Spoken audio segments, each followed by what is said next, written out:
over, and I've seen the promised land. I may not get there with you, but I want you to know tonight that we as a people will get to the promised land. We'll get to the promised land.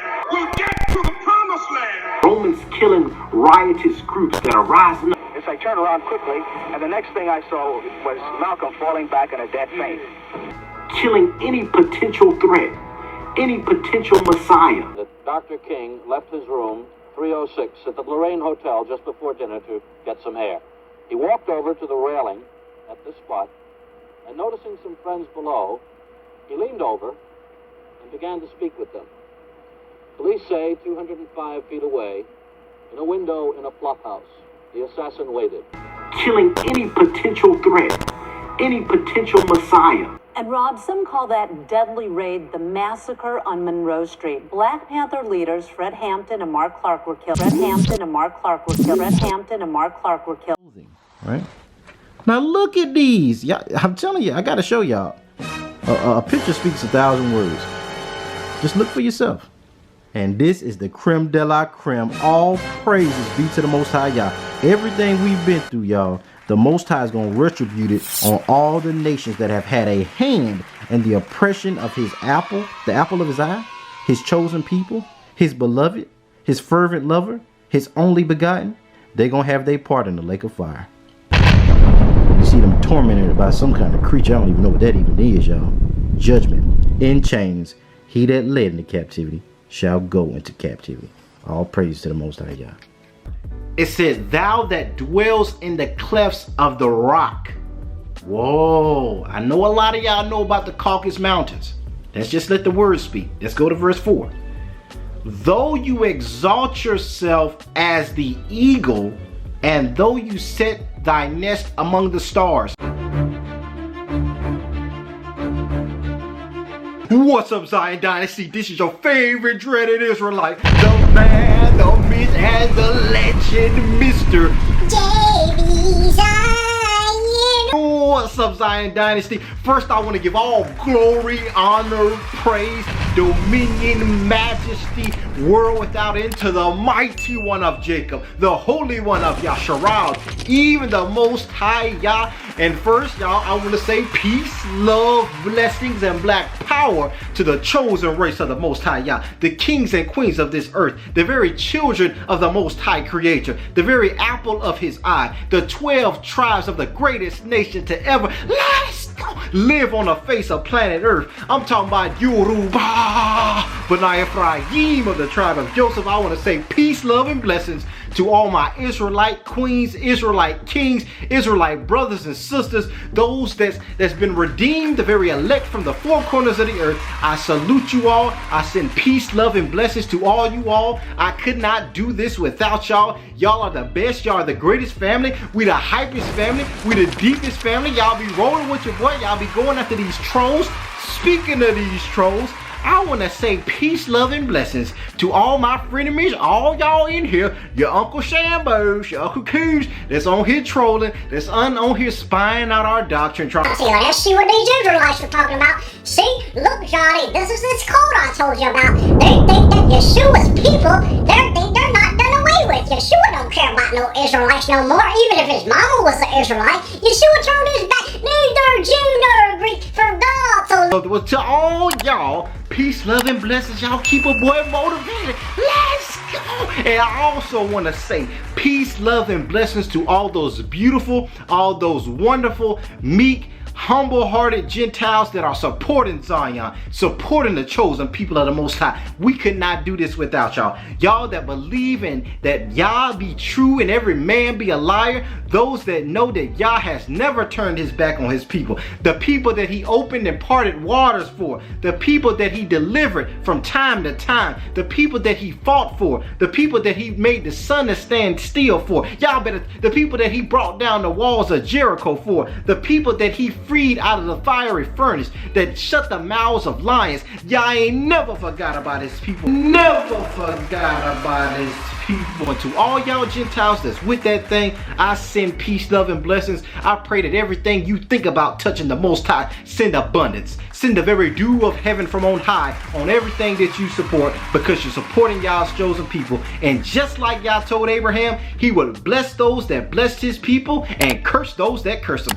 So I send peace, love, and blessings, and I salute all of y'all. We could not do this without y'all. And this is the channel, y'all, where we do these things, y'all. This is the channel. We got Harvard DNA studies in the land of Israel. We got Harvard professors, Dr. Tudor Parfit in the Black Jews of Africa and the Americas. Not just that, but Dr. Edith Bruther, the very protege of Dr. Tudor Parfit, in her book, The Black Jews of Africa, where she goes through the Yoruba, goes through the Igbo. We showed the Igbo oral tradition going back to Eri, the 8th son of Gad. We talked about the Yoruba oral tradition of descending from the Sepharvaim, Ephraim from Morocco, those Sephardic Israelites, their oral tradition being verified by Cambridge, Ulysses Santa Maria. We looked at the Harvard study with the Natufian E1B1A and EP2 DNA found in the land of Israel. We looked at the White House memorandum that proved that the Igbo are seen by President Nixon as the Igbo, the wandering Jews of Africa. We looked at the Library of Congress that talked about the Negro that came to America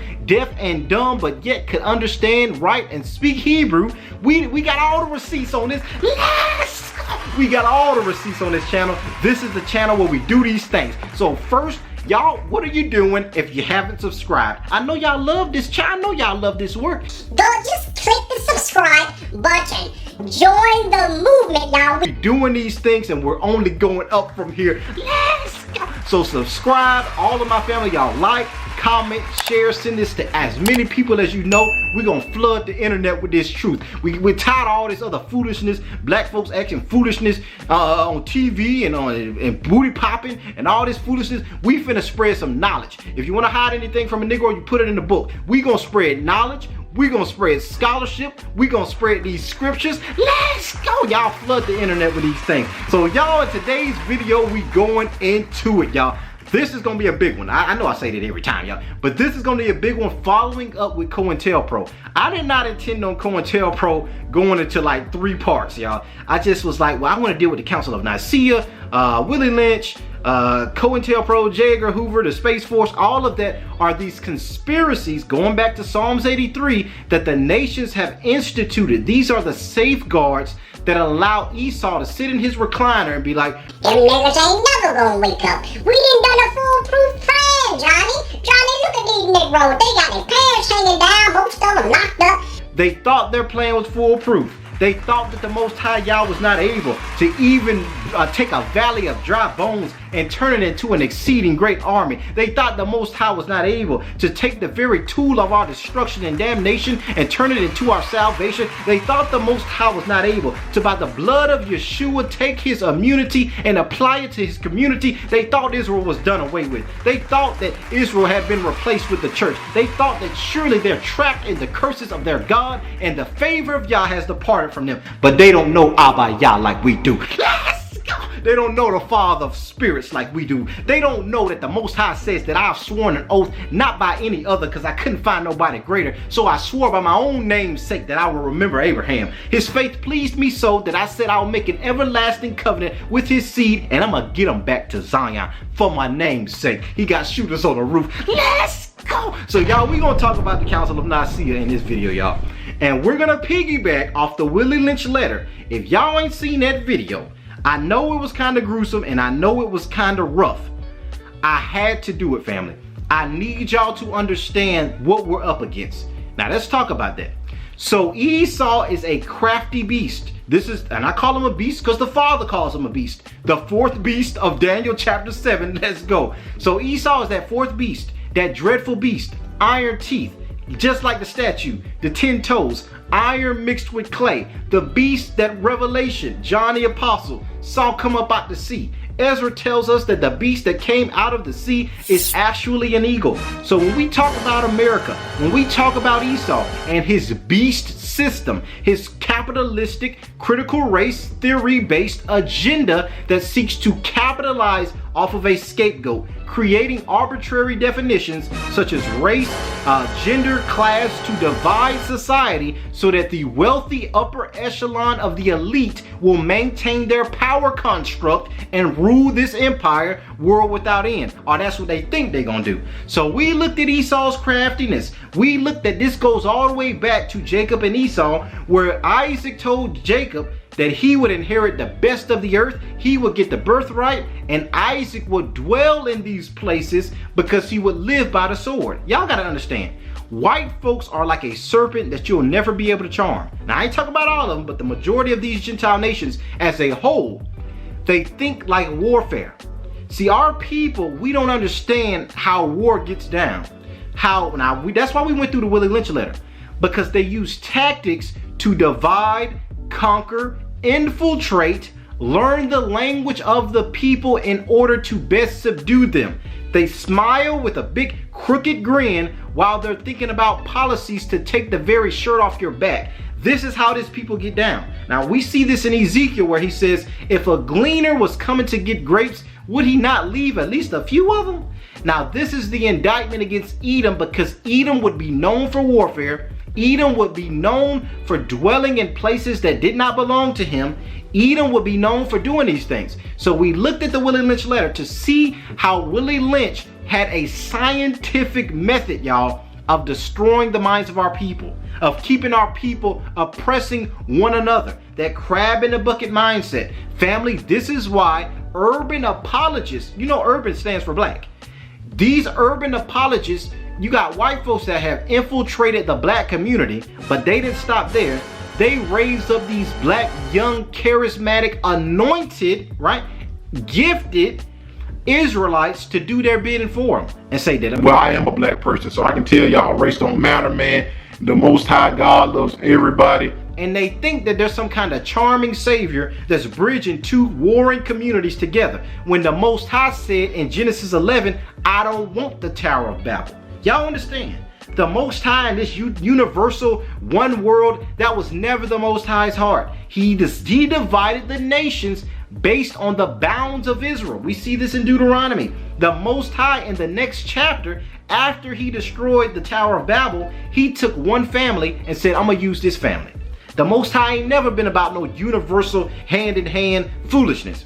This has always been a Roman Catholic. The word Catholic means universal. This Roman Catholic universal religion, one world order. So some of these Negroes get on here saying, you know, color doesn't matter, JB, for whosoever will. Why would God make all these different people? Why would he make all these different families if you're just saying he's going to destroy these nations for what they did to Israel? Let me ask you this then. Let me ask you this. Why did the Most High make all those trees in the Garden of Eden? We're going to talk about it. We're going to talk about it. And told them not to eat of this tree.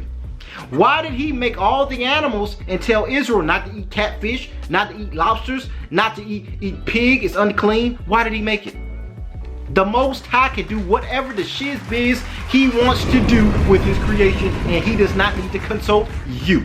Because the Most High is he whose going forth has been of old, even from everlasting to everlasting. He don't need your permission, my guy. The Most High does what he wants with what he wants to do his things with. We see this in Romans chapter 9. We see how Paul says that the Most High rose up Pharaoh just to destroy that Negro. He rose up Egypt as a superpower just to show his power, just to tell his people, I want an adversary. The Most High was sitting in eternity and he said, I want Satan. I want some kind of system so that I can show my power, because before me there was nobody else, and the world would not know my power unless I showed an adversary just to show you my might. Y'all better talk to me. So he created Egypt for that purpose. So don't tell the Most High because he made everybody, he loved everybody. We already looked in 2nd Esdras chapter 6 verse 54 that he said, of Adam come we all, even the people whom thou hast chosen.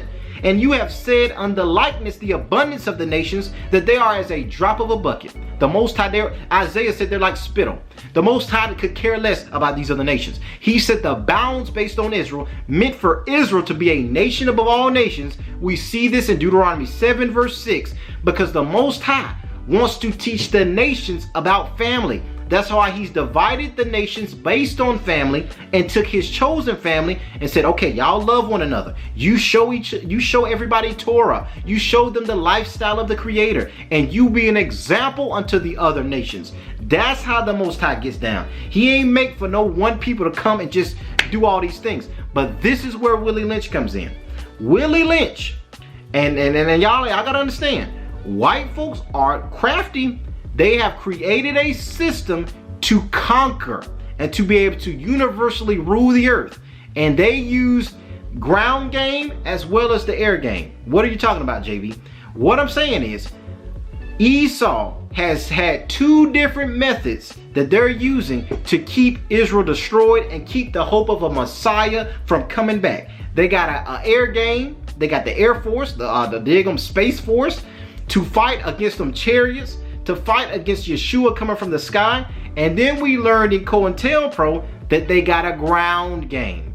They got a game on the bottom, where if any Israelite like Moses is raised up, we got Cointelpro, we got the Willie Lynch, and we got this Council of Nicaea. So we're going to talk about the Council of Nicaea. So, family, just to give you a historical breakdown. Now, we did a breakdown on the Sefer where we went into more detail on the Council of Nicaea. So the post-Protestant Bible, in the 66 books, when the Bible became available for all people during that time period, this Sefer has books in it that even go beyond those 66. These citations include books like the Book of Jubilees, the Book of Enoch, the Book of Baruch, the Book of Esdras, which is Ezra, 3rd and 4th, or Maccabees. These books are called the Deuterocanon, or second books, but they are canon. They're just another level of canon. You see, the words are called Deuterocanon.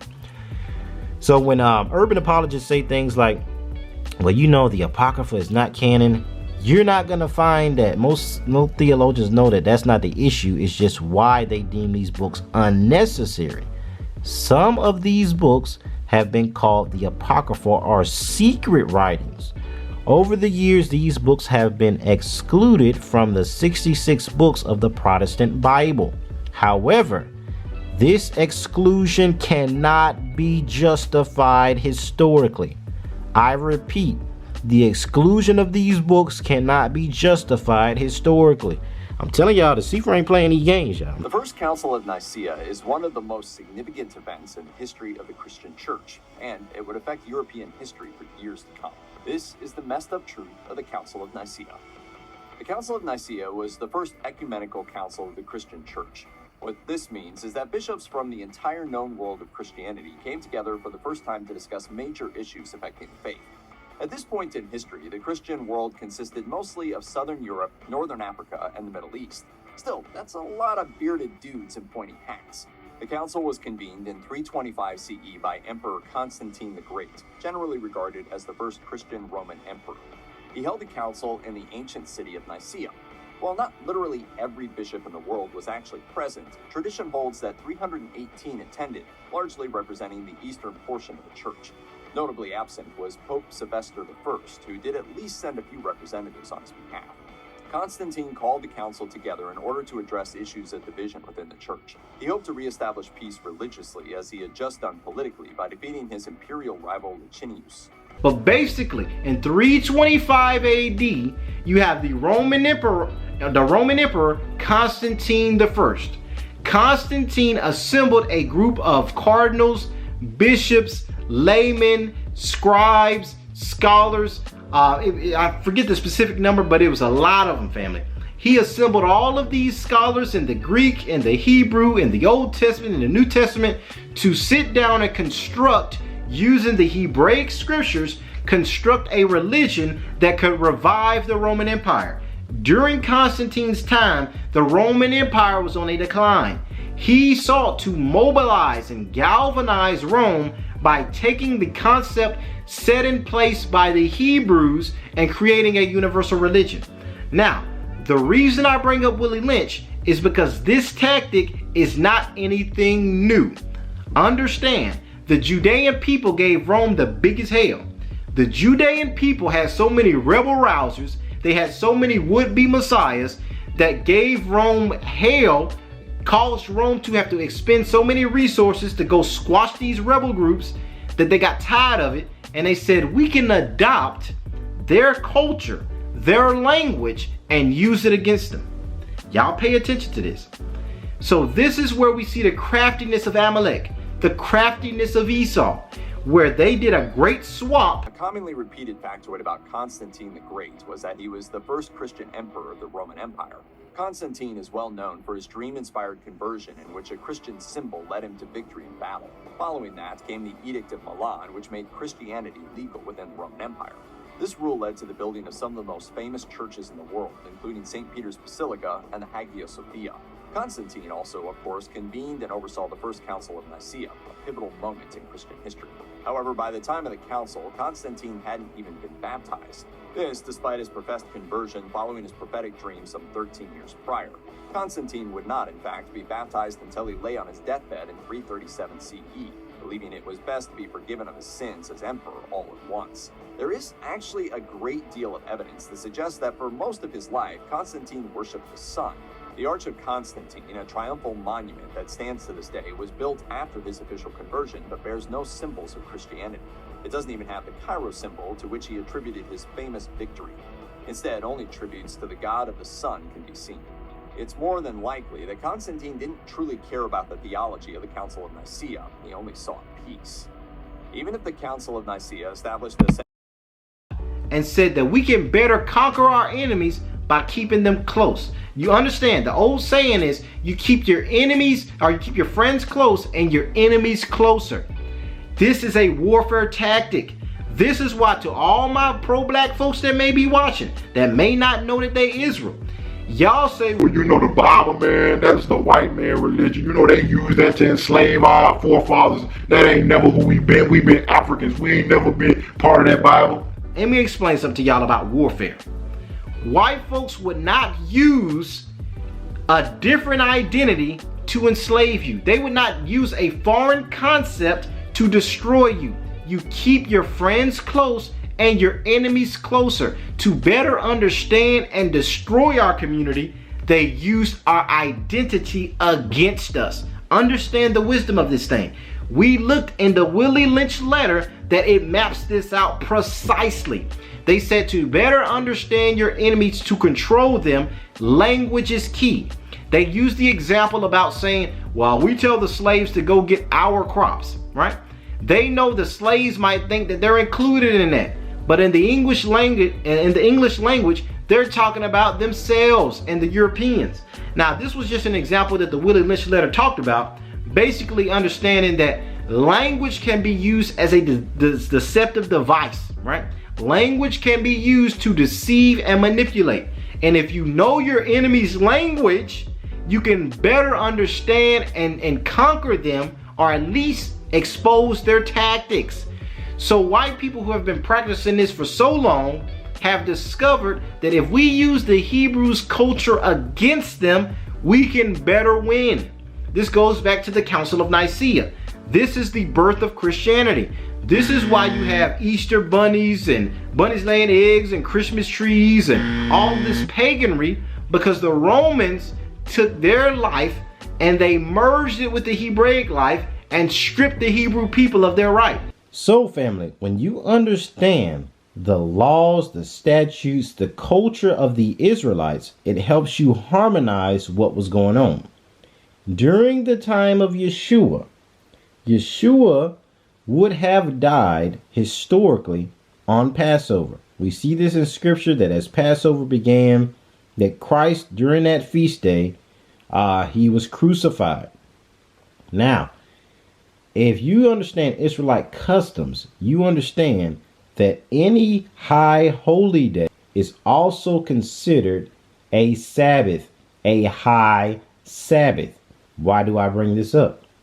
Because during that AD 32-33 time period, so we see, family, that during this time period in history, when Christ would have been crucified on Passover, this day would have fallen on Wednesday.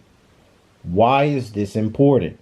So Christ was crucified on a Sabbath or a high Sabbath, which is Passover, which would have been Wednesday on that time period. And 3 days later, Thursday, Friday, Saturday would have also been the Sabbath, which is the weekly Sabbath. Why is this so important? It harmonizes the scriptures. It harmonizes Matthew 28 verses 1 and 2, and also Mark chapter 16 verses 1 and 2 as well. That what is happening is long after the Sabbath, long after Christ was crucified on Passover, that on the early morning of the Sabbath, the weekly Sabbath, which would have been 3 days later, Christ resurrected. Why do I go through all of this? Because understanding the Hebraic culture, the Hebraic understanding, gives you an entirely different understanding of the scriptures. That Christ's resurrection would have been on the Sabbath, right? So the entire misconception that we worship on Sunday because that's when Christ resurrected. We don't worship the sun and the Sunday, and that Sunday is the new Sabbath because that's Christ's resurrection, and it does away with Saturday being the weekly Sabbath. All of that foolishness is based on not understanding the nuances of the text, the cultural context of the terminology of the Israelite people, that Saturday is the Sabbath, but any high holy day is a Sabbath. Christ died as that sacrificial lamb on Passover when he was crucified, which historically would have been Wednesday when Christ was crucified. 3 days later would have been Saturday, which is the weekly Sabbath. Now, I know that's really deep, you guys, but I had to go through that just to show you how the Sefer harmonizes the scriptures based on the Israeli understanding, the Hebrew, the Greek, and that kind of thing. The Arian controversy was the major issue addressed by the First Council of Nicaea. It wasn't the only one. Believe it or not, another big topic discussed by the bishops was determining when Easter took place. At face value, this might seem like a silly topic, but do you know what date Easter is next year? Can you name it without Googling it? You can't. You can't, liar. In the beginning of the faith, the date of Easter had been tied to the Jewish observance of Passover. However, the bishops of Nicaea didn't want their holy day to be beholden to a Jewish holiday because, anti-Semitism. So while the church had originally held Easter on the Sunday nearest Passover, or even on Passover, the new rule was that Easter had to be held on a Sunday and could not be on Passover. So the attendees settled on the most logical solution. Easter would be held each year on the first Sunday after the first full moon after the vernal equinox. You're not wrong if you're thinking that that sounds more like some sort of Wiccan business than Orthodox Christianity, but here we are. This is where the Council of Nicaea created replacement theology, and this is where you get into all these different tenets of Christendom. This is where you get into the Immaculate Conception and the Immaculate Deception and the Virgin Birth, and these different tenets all come from a Roman technique implemented during the Council of Nicaea to extract the baby from the woman, to take Yeshua away from Israel, and to create something based on Yeshua's life. Now understand, this is chess, not checkers. Yeshua knew that in death many false Christs would arise. That's why he had to die. Now we went into that grace package where Yeshua said, if I die, they're going to take my life and spread it to the four corners of the earth under a Christian faith. They're going to come in my name. But that's what I want them to do. But yeah, because my mission was in Matthew 15:24 to go to the lost sheep. But I didn't touch down in every country.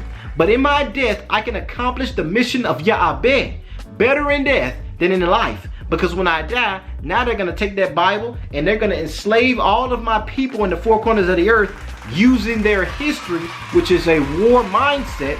But the Most High knows all I got to do is wake them up to the understanding.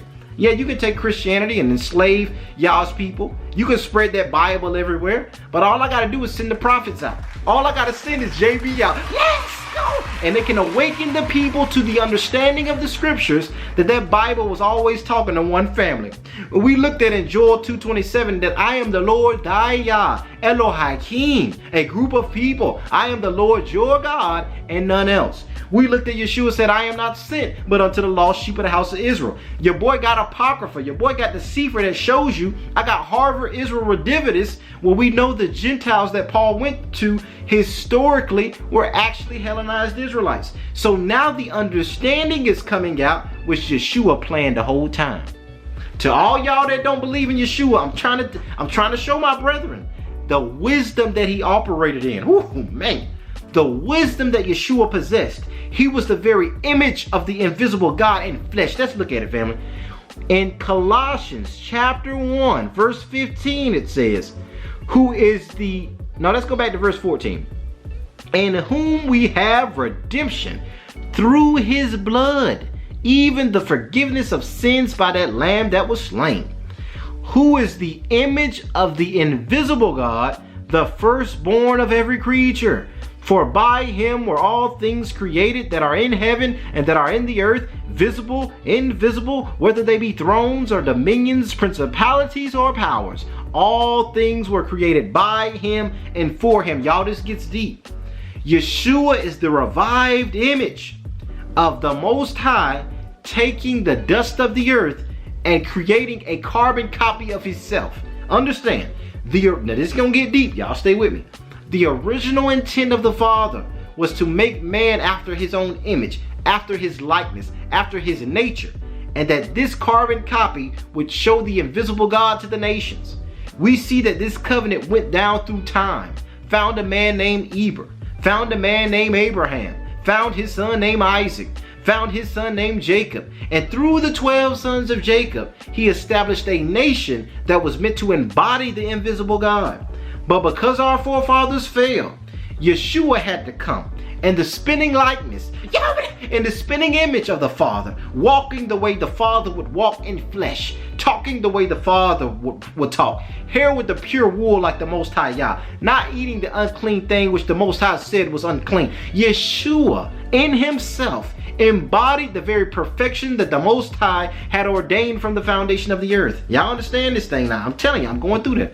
Now in Colossians chapter 2 verse 9, we see it say, for in him dwells all the fullness of the Godhead bodily. Now why am I going through this? I want to show y'all the divinity of Yeshua, but not in a Roman Catholic immaculate way. He was fully man and fully the Most High at the same time. But understand, this was not new. This was the purpose of every Israelite.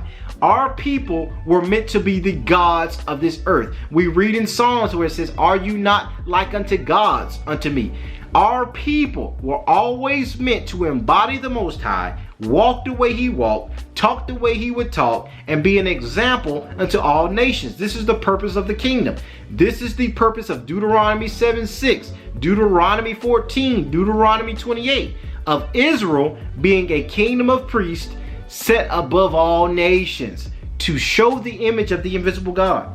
But because we fell short, Yeshua had to pay the price with his life by being the perfection of the law, statutes, and commandments, to be worthy to take his immunity and apply it to his community. Y'all better talk to me, and redeem our souls. So why do I go through this? When we talk about Yeshua's return, understand the Council of Nicaea sought to extract the Hebrew nature of Yeshua from Yeshua himself. So now we have this predicament where you got Israelites saying that, Yeshua, he did away with all these things. Christ did away with all these things. Gentile. That promised seed was Christ, and that was it. They think that Christ did away with his own people. This was never the plan of Yah. Yeshua epitomized how every Israelite should live. I'm bringing this up because when we talk about Yeshua's return, understand that it's a lot more complicated than what you think. Yeshua has become the Father. Now we look in Philippians. Now this was in the Sefer.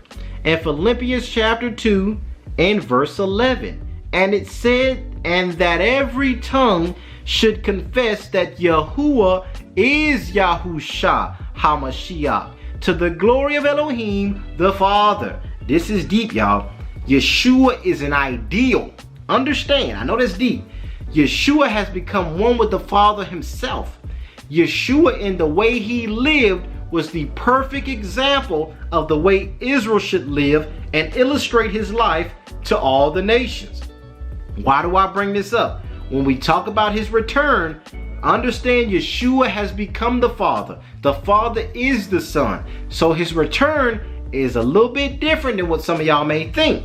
Why do I say it like this? Because when you look at the purpose of the Council of Nicaea, the purpose of the Willie LYNCH letter, the purpose of Cointelpro is a ground game. The Europeans, the Edomites understand that Yeshua could come from above. And we got the Space Force. We gonna fight them chariots. We know that Yeshua was taken above, just like Elijah, just like these different saints. We gonna watch. We got a Space Force just to wage intergalactic warfare against the Creator himself. Now that's white folks, y'all. I can't even fathom that. But they also got a ground game. They got Cointelpro, the Council of Nicaea that says Israel's replaced with the church. Yeshua died for everybody. That the new covenant is with every other people. Israel rejected. All of that is the Council of Nicaea. So Cointelpro, the Council of Nicaea, and the Willie LYNCH letter to keep us destroyed, keep us dependent on white people, keep us dependent on a white Jesus complex. All of this was set up to get our people to always remain under the curses of Yah, to always think like slaves, to always think that our role is done away with. So Edom has a ground game to fight against our people, any leader rising up. This is where we went into Cointelpro about Dr. King and Malcolm X and Fred Hampton and Stokely Carmichael and Marcus Garvey. They have been preparing. They have an FBI initiative. And if y'all think that thing done away with after J. Edgar Hoover, you got to be kidding me. This was a government funded thing from the beginning. That's what they don't tell you. J. Edgar Hoover was just the fall guy. So they are waging war against any Israelite raising up, trying to unite the people, trying to say we need to turn back to Yah, we need to prepare to go back to Zion. There's an agenda against that. And it's threefold. It's the church saying that stuff don't matter. It's Willie LYNCH trying to turn us against one another when we don't trust one another and say, oh, who that Negro think he is? Oh, he think he's something. He over there saying all this stuff. Well, nah, that stuff don't matter. Oh, you think you something special? You an Israelite? I'm talking about all of us. I'm trying to unite us as a people. As well, nah, I don't want to be no Israelite. That whole crab in the bucket foolishness, Willie LYNCH did that thing. So the Council of Nicaea set the stage by saying we're going to extract Israel from the heartbeat of the scriptures. This is white folks saying we need to know the language of the people we're conquering. We know they're the Israelites. We know the tribes that they come from. We need their heritage. We need their culture. Because if we got their identity, we swap with them, we can monitor any likelihood of their brain recovering from the madness that we've planted in it. We can always watch them. We can keep them close. We already got their history. We living in their land. This was by design. The Council of Nicaea watching Israel. The Willie LYNCH letter watching Israel. Cointelpro watching any black messiah that starts talking like something crazy. We're going to prepare for that thing. And if Yeshua think he gonna come out the sky, we got shooters, we got spaceships, we got Jeff Bezos, Elon Musk funding the Space Force, so we gonna fight against heaven. We gonna fight against the Most High. Y'all, this stuff is deep. And this is where things get deeper. When we look at Elijah, now y'all check out these chariot videos. We already went through these chariots. These chariots are real, y'all. The chariots, which are as the clouds, which are the very angelic host of the Most High Yah. We saw them come and get Elijah. We saw them come and get Enoch. So our forefathers were anticipating, we saw this in Malachi, that Elijah would come.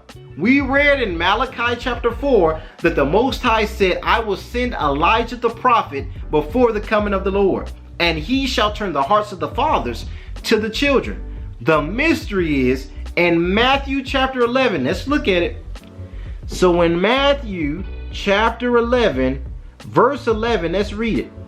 Verily I say unto you, among them that are born of women, there hath not risen a greater than John the Baptist. This is Christ himself talking. However, or notwithstanding, he that is least in the kingdom of heaven is greater than he.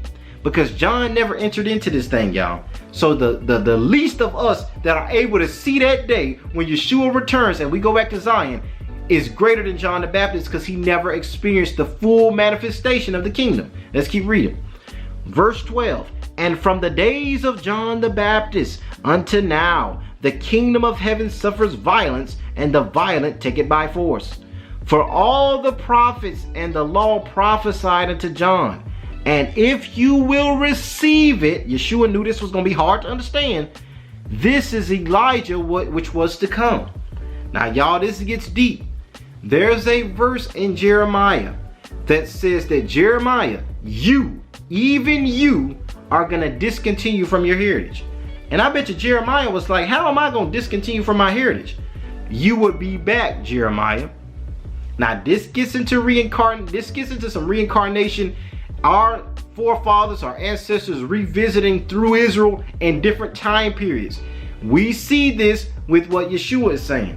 He's saying that Elijah that was to come to turn the hearts of the fathers back to the children, to unite Israel, unite the 12 tribes, stop having the older generation beefing against the younger generation, have these younger generations turning back to their ancestry, learning that they're Yoruba, learning that they're Igbo. This spirit that would unite the family of Israel, this spirit that would come and get them to turn back to Torah. All of this was embodied in John the Baptist. Why do I bring this up, family? Because when we look at Yeshua's return, understand Yeshua is Yahuwah. Yahuwah is Yahusha. That's the mystery. Yeshua was the eternal Yah in bodily form. So when we look at his return, this is why the nations are preparing on two fronts.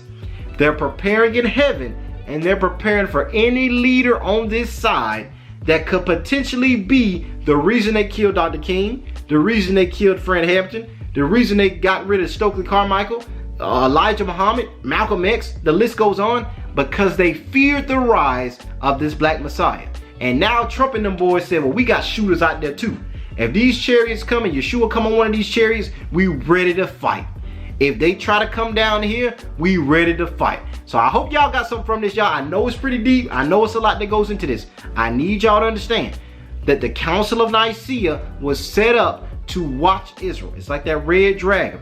It got rid of all the Hebrew roots of the scriptures and replaced it. That's why they call it the Hebrew roots movement, which is crazy because it shows that the foundation was our people. They extracted that from Christianity and created a God loves everybody. Israel's done away with. They were that old dispensation, that old covenant. Even though in Jeremiah 31:31, even though in Hebrews 8:8, it says the new covenant is for the house of Judah and the house of Israel, they got rid of that part. They used the Gentile deception and misconception to be able to create a religion that was devoid of Israel to enslave humanity. So with that, y'all, I hope you got something from it. I'm not trying to let this one go too much longer. If y'all have any questions, comments, concerns, y'all put that below. I hope y'all learned something. Also, if you have any other topics or anything y'all want me to address, y'all keep sending that stuff. Y'all been sending a lot of great topics. And I'm going through these things, trying to put them in order from the way y'all have these questions. So I love y'all. Peace, love, blessings, and black power to the chosen race of the Most High Yah. I love y'all with the love of the Mashiach. All praises. Shalom.